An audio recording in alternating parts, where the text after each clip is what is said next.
agora da Ponte Preta, a Macaca, que vai enfrentar o Vasco lá no Rio de Janeiro. Lembra daquele padre que benzeu Moisés Lucarelli quando a Ponte ainda não tinha nenhuma vitória na Série B? Pois bem, parece que deu muito certo. Desde esse acontecimento, a Macaca somou 76% dos pontos disputados no próprio estádio. Foram 5 vitórias, 1 empate e apenas 1 derrota. Números que ajudaram e muito na batalha da Ponte Preta contra a zona de rebaixamento. Por enquanto, vem dando certo. E a expectativa, tanto da torcida quanto da diretoria, é que daqui pra frente dê ainda mais. Isso porque o clube vem reforçando o elenco para o restante da competição. Até agora, o lateral Marcelo Hermes e o volante Iago já foram anunciados. O meia Matheus Anjos também deve ser confirmado como novo reforço em breve. O Atlético Paranaense já liberou o atleta e agora faltam pequenos detalhes antes do anúncio oficial.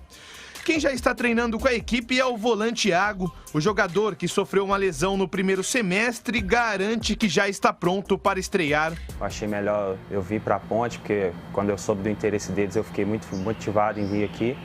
E já estou à disposição para domingo sim, já estou treinando aí, já tenho uns 5 dias com o grupo, conheço o professor Juvenilson da preparação física, então acho que eu estou à disposição sim, se o professor quiser contar comigo. Quem não vai estar à disposição de Kleina para o duelo contra o Vasco é Camilo. Com dores no joelho, o camisa 10 vai continuar os tratamentos no departamento médico e não viaja com a equipe para o Rio de Janeiro.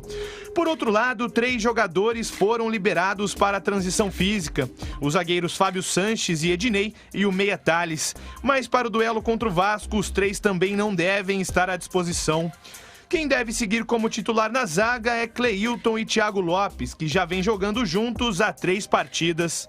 Em relação ao Thiago, cara, é um menino muito bom. Consigo falar menino, eu não sou tão experiente, tenho 28 anos, mas eu tive a idade dele. Eu sei o que eu precisava quando eu tinha essa idade, sabe? Então hoje eu consigo, que eu tenho um pouco de experiência, então eu consigo passar para ele. É um cara que está sempre disposto a aprender, então é muito fácil você trabalhar assim.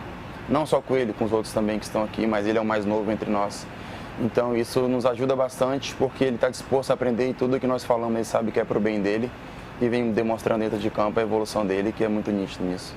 Outra notícia boa para o torcedor foi a renovação de Thiago Lopes com a Macaca. O zagueiro ganhou um aumento salarial e teve o contrato prorrogado até o final de 2024. Detalhes que aumentam ainda mais a multa rescisória do jogador. Parabéns à Ponte Preta por ter renovado o contrato, ampliou o contrato, né? O Thiago Lopes tinha um contrato até o final de 2023, agora vai até o final de 2024. Esse zagueiro tem muita qualidade, ele surgiu no time da Ponte assim do nada. Não teria tido a oportunidade se não fosse uma fatalidade de 2 zagueiros se machucarem no mesmo jogo. E ainda ter um zagueiro reserva machucado, que era o caso do Ryan.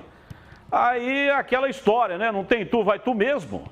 Porque em condições normais, o técnico não daria oportunidade para ele.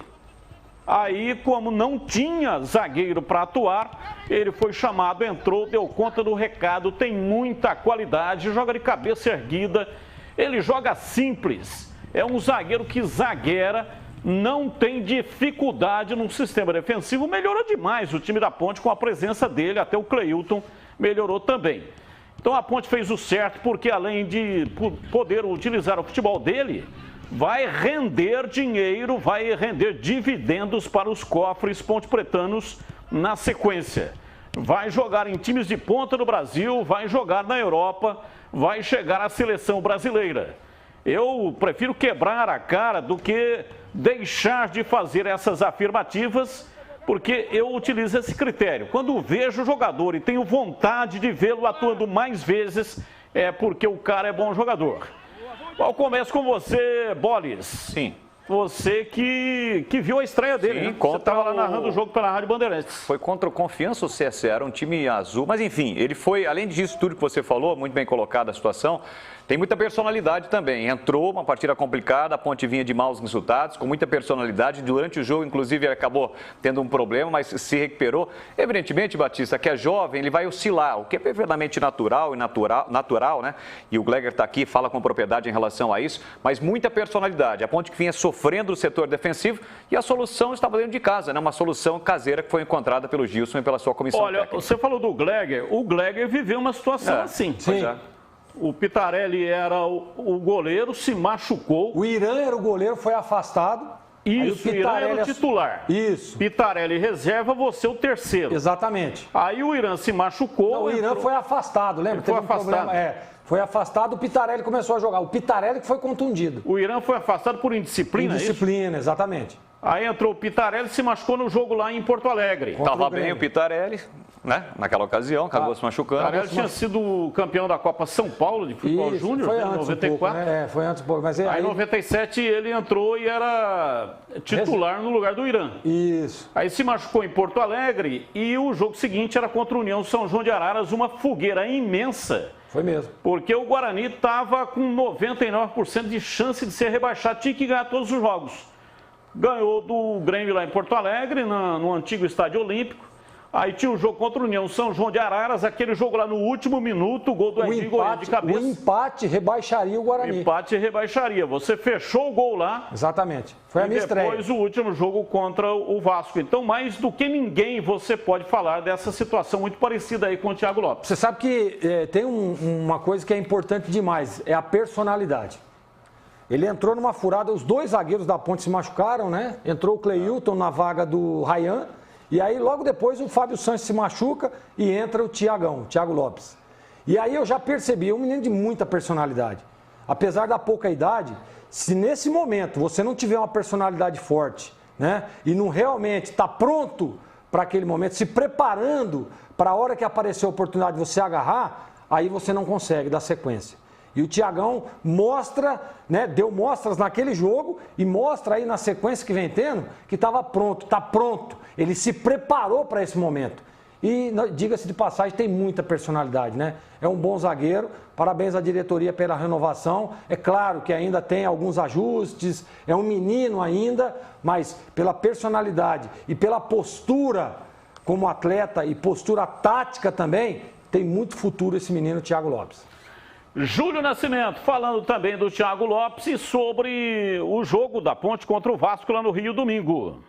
Pois é, Batista, eu gosto muito dessa notícia do Thiago Lopes, até porque eu sou da opinião de que zagueiro e volante é possível você formar dentro das categorias de base. O Thiago Lopes ele entrega igual ou até mais em algumas ocasiões do que entregou o Luizão, o Renato, o Alisson, outros zagueiros que passaram recentemente pela Ponte Preta e não foram tão bem assim. Então, além de você economizar apostando em 3, 4, 5 jogadores daquela posição que não vão te dar um retorno técnico, muito pelo contrário, gera um desgaste, é um salário maior, você aposta em jogadores da base. E tem outro, viu, Batista?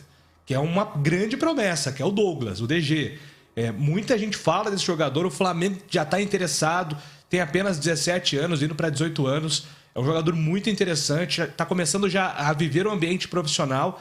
Esse sim é um malvadão que a Ponte Preta está preparando, aí, o zagueiro do futuro, né? Que a Ponte Preta tem preparado. Então, é uma baita notícia saber que o departamento de futebol tem aberto os olhos para esses jogadores da base da Ponte. Em relação ao jogo contra o Vasco, é o grande momento de buscar essa vitória fora de casa. O time tem feito a lição dentro de casa, 4 vitórias consecutivas, mas para conseguir fugir definitivamente da zona de rebaixamento, a Ponte precisa buscar finalmente essa vitória como visitante. Ô, Bolis, o Vasco vem aí numa situação complicada, 3 derrotas seguidas. Pressionado, né? Pressionado. O Lisca está bastante pressionado. E o que significa isso? É bom ou é ruim para a Ponte? Para a Ponte, eu acho que pior, evidentemente, para o Vasco, né? Porque o Vasco, você tinha uma expectativa de acesso, o time começou oscilando, chega o Lisca logo na estreia com um dia de trabalho, com um treinamento praticamente, estreia e vence a partida, inclusive, contra o Guarani, e o time começa a oscilar e nas últimas partidas, muito ruim. Quem está pressionado é o Vasco, pode ser bom para a Ponte mais leve, a Ponte tendo essa situação de ter saído da zona do rebaixamento, Gilson tendo bastante tempo aí, um período maior para treinamento, joga toda essa pressão. A pressão é do Vasco. O objetivo da vitória é do Vasco. E a Ponte pode aproveitar essa situação aí. Agora, o Gleger, o Gilson Kleina acertou as peças. Tem uma ainda que é muito contestada, que é o Locatelli. Mas nas demais peças ele acertou. Não é uma coincidência. O time melhorou também por isso que ele escolheu as melhores peças. Mas o Lucas Cândido, que ficou no banco no último jogo, já entrou um pouquinho, pode definitivamente resolver essa questão aí do Gilson Kleina. Porque se o Lucas Cândido tiver condição, e quando ele tiver condição, ele vai jogar no lugar do Locatelli normalmente. Sem dúvida, né? Sem dúvida, até porque o Locatelli vem jogando, se nós olharmos as opções do Kleina, não são tão boas, né? Então ele prefere manter o Locatelli, que já tem uma sequência, já está com ritmo, do que ficar arriscando com outras peças. Porém, o titular dessa posição é o Lucas Cândido. Mostrou naquela partida em que entrou que foi muito bem, depois acabou não dando sequência, mas tomara, né? Tomara que esteja 100% recuperado e tomara que ele consiga jogar uma partida. É o que o torcedor está querendo. Ele foi contratado exatamente para isso, para suprir essa necessidade que a Ponte tem de um segundo volante. Mas não consegue reunir condições. A gente torce, eu torço muito, porque eu sei, o atleta que fica parado e não consegue jogar é uma tristeza danada. Você imagina o cara todo dia ter que chegar e ir para o DM. Todo dia aí vai aparecer a oportunidade, o cara vai e se machuca de novo. É lamentável isso, né? O cara não aguenta.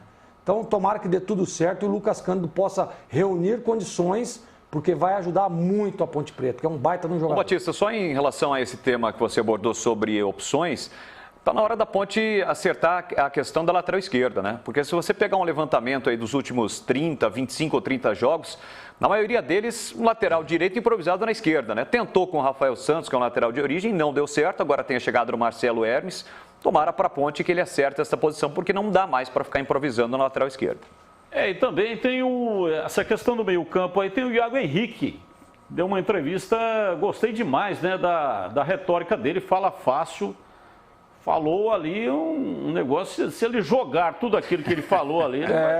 Vamos ver na prática, né? Então, às vezes o cara fala, mas na prática... Você sabe que, em cima disso que o Bolis disse agora, o Lupe trouxe agora a informação na Rádio Bandeirantes, que aí tem uma dúvida, né? Porque o Kevin está voltando, né?